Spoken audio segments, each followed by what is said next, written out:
Welcome to Crown Forge audiobook. If you love epic fantasy, rising kingdoms, magic, war, and immersive storytelling, subscribe and join the journey. This story grew out of my fascination with how civilizations and governments evolved, function and irritation with overly humble MCs that constantly doubt themselves, even when they are clearly the best person for the job. If you've ever wondered how a modern mind might realistically rebuild from nothing, what decisions, skills, and compromises that would demand, this story is my attempt to explore that. Expect a steady pace, an intelligent protagonist, and a world that doesn't hand out miracles. I update consistently and have the full progression roadmap planned through to the kingdom stage and beyond. Your feedback and theories are welcome. I read every comment and adjust details where they make sense within the world's logic. Thanks for giving a modern mind in medieval times a chance. Stay sharp and see you in Chatham. Trin, trin, trin. The sound was like a drill boring into my skull. Despite my best efforts, it dragged me out of the comfortable cocoon of sleep. Trin, trin, trin. Groaning, I pawed around until I found the damn phone and smashed snooze. I squinted at the screen, too bright for my half-open eyes, and 10 a.m. glared back at me. Judging by the throbbing in my head, I had gotten maybe 6 hours of sleep at most. Great, another late start to a terrible day. Just like the last 300 ones. My small apartment smelled of stale air and old pizza boxes. Kicking my way out of the tangled sheets, I landed on the floor. I cringed as my eyes fell on it. I hadn't swept it in weeks, and a thin layer of dust had begun accumulating. Ignoring it, I stumbled into the bathroom and made the mistake of looking at the mirror. A head of greasy hair, dark circles, and a 5-day stubble looked back. A few strands of gray shone through. 40s were creeping closer. No wonder I felt like shit. I sighed. If only age had been the sole reason for my miserable state. Splashing some water on my face finally woke me up. I didn't bother with brushing my teeth or shaving. The 32-inch 240 Hz 4K OLED screen lit up in all its glory as I turned on my monster of a computer. Time to conquer civilization. Patchacutie needed to teach the upstarts why he was called the Earth Shaker. Soon, Gandhi would be kissing my feet, nukes be damned. This was one place I was still in control of. My phone buzzed on the desk. Mom. A lump formed in my throat. I silenced the call and turned the phone face down. I know I'm a loser. No need to remind me. A notification popped up on the monitor, just in time to save me from the guilt. Application software architect. My heart fluttered. I opened the email with trembling fingers. While your qualifications are impressive, we regret to inform you. I squinted at the date. 4 months old, as it should be. I hadn't bothered with that nonsense for some time. Probably had marked the email unread by mistake. Overqualified, I scoffed. Just say blacklisted, you cowards. The stupid email made my eyes drift toward the shelf full of awards, covered in dust. Innovator of the Year, the latest one said. Below it lay the folder containing the final performance review. Arrogant, uncooperative, creates a toxic environment. Blah, blah, blah. I got things done. Made your ungrateful asses rich. I muttered to the empty room. The betrayal still stung, training my junior to replace me right under my very nose. Sure, my one honest mistake cost them $1 million or $2 million, but what was that to a billion-dollar corporation? I had made them far more in the last few years. No, the mistake was just an excuse. The truth was that the review wasn't completely wrong. I had indeed been a prick. I didn't just make sure the management types knew about my achievements, but also what I thought of them. They would be nowhere without my work. I won every argument and lost every friend. That realization had hurt far worse and led to where I ended up. I had far fonder memories of the older trophies. First in class, many said.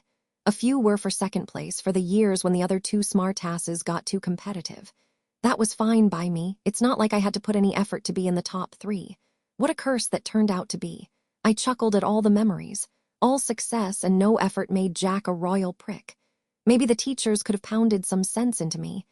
Who was I kidding? The golden boy wouldn't have listened to anyone. And now that I was ready, it was too late. All that bloody introspection soured my mood, so I focused on what I did best. Escaping. Time to kick Gandhi's ass. A few hours later, I got up to stretch and make some lunch when my eyes fell upon the window. A haze, the kind you see atop a fire, was dancing there. I was going to ignore it like everything else in my life when a new smell cut through the apartment's funk. Burning wood and plastic. Sharp and acrid. Alarmed, I rushed to the window, tried to peek outside, and had to jerk my head back when the blast of hot air almost burned my eyebrows. The window below me was ablaze. Goddamn it. I shoved my laptop, backup drive, and wallet in my bug-out bag and bolted for the door. Yanking it open, I was met by a wall of acrid smoke billowing up the stairwell. White-hot fire was already licking at the bottom steps. Well, shit, I exhaled. I was stuck. The building had no elevator and fire escape, the joys of living in a developing country. Jumping from the 6th story would be suicide. I had contemplated it, but if I ever did it, it would be my decision. I would not let fire take that choice away from me. As I was considering my next steps, a muffled, high-pitched wail of a child caught my attention. It was coming from the door to the left. The neighbors that lived there had a little girl. "Anyone in there?" I said out loud. No answer except for the child's wailing. I tried the knob, no luck. Fuck it. I reared and kicked the door with all my strength. It rattled but held. I gave it another kick and another until the bolt tore out and the door slammed open. Inside, the tiny girl, 3 or 4 years old, was crying her lungs out. There was no one else in sight. "Anyone?" I shouted again. No one answered. I looked at those big eyes staring at me. Who the heck leaves a child that young alone? My throat tightened. I hadn't cared about anything for months, not my future, not even my aging parents. But looking into those wide, terror-stricken eyes, a primal instinct ignited within me. I wasn't going to leave this child to die. She was going to have a future. "It's okay. We'll get out of this mess," I told her and myself. Opening the window, I saw that this side of the building was still safe from the fire. Hope flickered in me as I found a coil of paracord in my bag, just where it ought to be. It also died immediately when I failed to locate a strong anchor. No heavy-duty hooks embedded in the wall. No large fixtures. Nothing. The bed looked sturdy and heavy. I tied one end of the cord to its leg and pulled until my arms hurt. It didn't budge. It would have to do.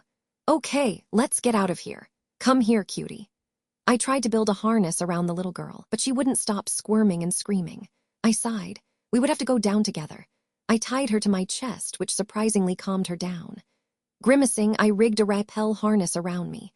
No proper climbing rope, harness, or anchor. Everything was jerry-rigged. I put my head out the window to look down at the ground, and my heart almost leapt into my mouth.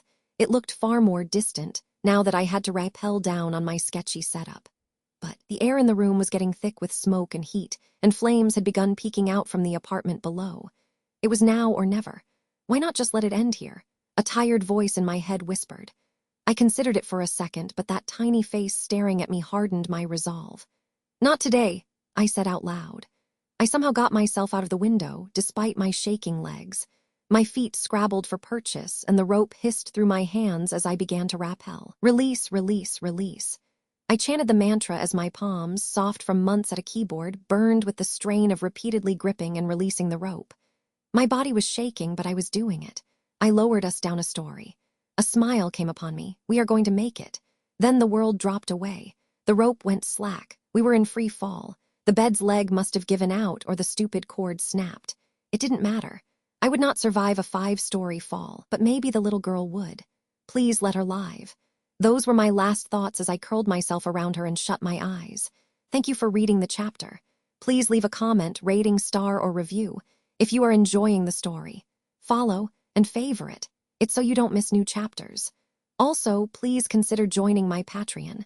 There are some goodies there, such as an interactive world map for every member, even the free tier. Thanks for listening to Crown Forge audiobook. More epic fantasy worlds, powerful stories, and immersive audio adventures are on the way. Visit our Discord channel or our website if you want more.